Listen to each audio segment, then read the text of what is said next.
Hey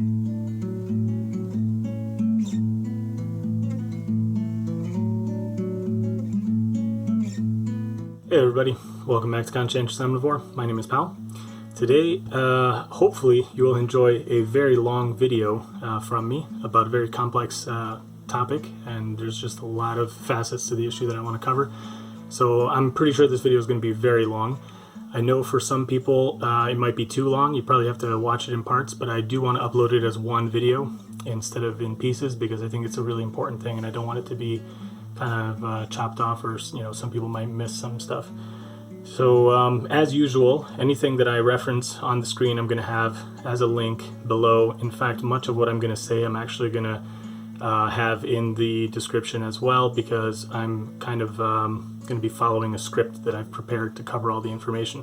It's not something I usually do. I usually do much more off-the-cuff videos, but with something like this I want to be really thorough and cover all the points that I had in my head, and I didn't want to forget something or like say stuff in the wrong order than what I thought would be ideal. So anyway, it's going to be a big video. I'm going to give you guys a quick overview of why I'm saying what I'm saying in the title of this video, and then maybe I'll timestamp it at the end or something. I don't know, we'll see, to help you guys navigate to the different sections if you want. Or if somebody can help me with that, that would be awesome too.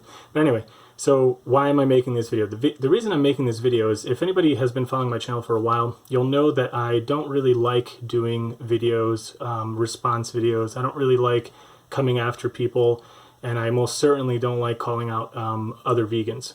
Even when I strongly disagree with other vegans, even with ex-vegans, I don't usually typically make response videos to them. The reason for that is that I want to keep on topic, and I don't want drama. My channel is not about like arguing and he said, she said, and making somebody look bad. So that's not the point of this video either. And the reason I am making it though is because I view it as being really important and really central to the message that I have in this channel, specifically with regards to gardening. And I know a lot of my viewers are here because of the gardening content, and for them to see, something that could potentially, paint veganism in a bad light from their beliefs about gardening. I don't want any misinformation out there. And I think there's a lot of misinformation and a lot of misunderstanding, especially in the vegan community right now, about this topic. So that's why I'm making this video. I hope that everybody keeps everything, cordial and polite, the way I'm trying to do as well. And yeah, I just don't really want to see anybody flaming in the comments or anything. You can express your opinion, please do. Please correct me if you think I'm wrong on any of the points I'm making here. Please try to correct me and cite some kind of actual reference or resource that can be used, instead of just, well, you're wrong, period, or any kind of name calling. I don't really appreciate, and I don't think the viewers of the channel appreciate either. So please do keep it polite. And I'm happy to have further discussions on this with anybody, including Avi. I don't know if you're going to be watching this. Hopefully you are, and I'm happy to discuss it further. But I do want to keep things polite and cordial, and a live debate might not be the best way to talk about something this complex and this thorough. I'm not saying it's out of the realm of possibility, but I think we definitely need to be able to do research ahead and send things. So I think if anybody feels like anything I've said here is going to be, misrepresenting the truth or anything like that, please do, share why, and I'm happy to talk about it further. So with all of that out of the way, now I'm going to just cover the main points that I'm going to be making in the video, and then I'll try to summarize everything at the end. So I'm basically saying that Avi is wrong about organic and he's wrong about ethics for the following reasons. The first is that he misunderstands and misrepresents ethical philosophies and principles. I'm going to give specifics on each of these as to why I say this. I think he oversimplifies the highly complex issues in farming. That's number two.